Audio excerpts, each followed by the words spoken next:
कर दीजिए, इसके माता पिता बड़े सज्जन हैं।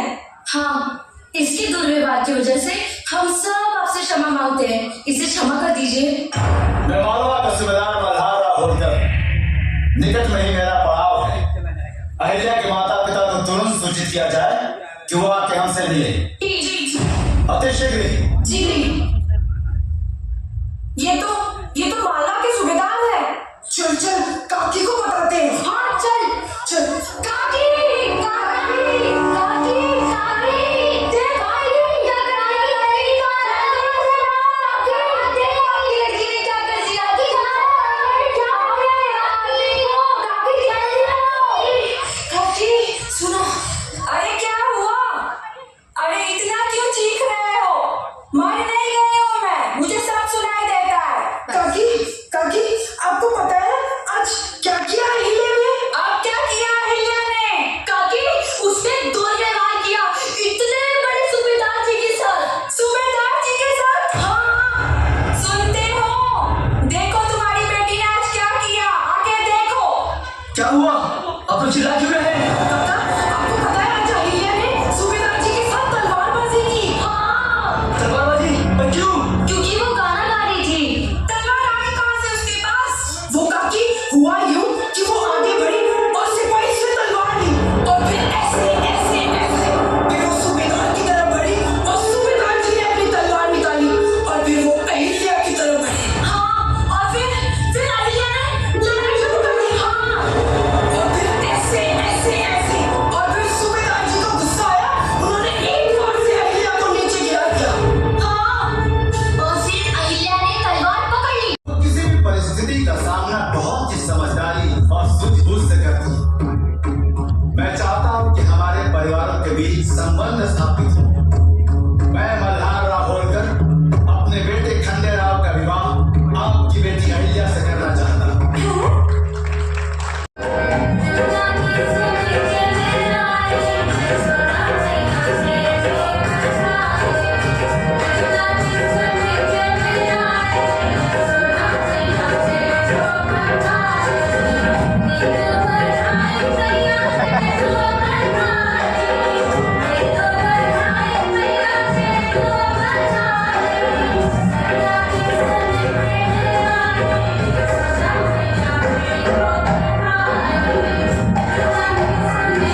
कन्या के विवाह के बाद यदि किसी कारण उसका पति का निधन हो जाए तो तुम सब उसे दोषी की नजरों से देखते हो, समाज से बाहर निकाल देते हो, बाहर किसी एक कुटिया में जीवन व्यतीत करती है बिना रंग रूप का। यह है तुम्हारा परंपरा। अरे आना जाना तो सब उनके हाथ में। तुम सब भगवान क्यों बन रहे हो? चुप कर बोलो। तब से सुनी जा रही हो आना जाना। 1 महीना पहले इसकी पत्नी का स्वर्गवास हो गया था। बेचारी के अच्छे कर्म थे। यही पापी था नरक की कहीं का। जब देखो तब ये भाषण देने शुरू हो जाता है। मुझे ही देख लो कितनी सौभाग्यशाली स्त्री हूँ मैं। मेरा पति 75 का हो गया और मैं 70 की हूँ।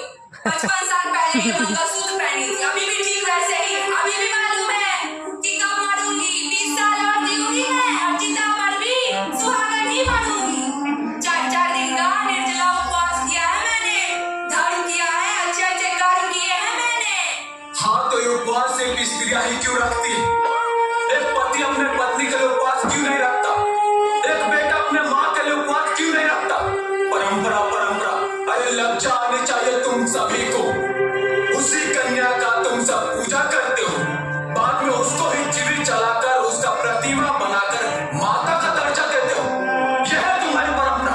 और तुम्हारा जिस दिन निधन होगा ना, उसके कुछ माह बाद ही तुम्हारा पति स्वतंत्र होगा दूसरा विवाह करने के लिए। उसे इस समाज में रहने का पूरा अधिकार है। लेकिन एक स्त्री, उसका तो अपना कोई अस्तित्व नहीं। अरे सबसे बड़े अपराधी तो तुम सब हो। तुम सब हो सबसे बड़े अपराधी कि एक स्त्री को प्रेरित करते हो जीवित आग में जलने के लिए। परंपरा का ढोंग रचा रखा है। तुम्हें परंपरा उठा, निकलो यहाँ से।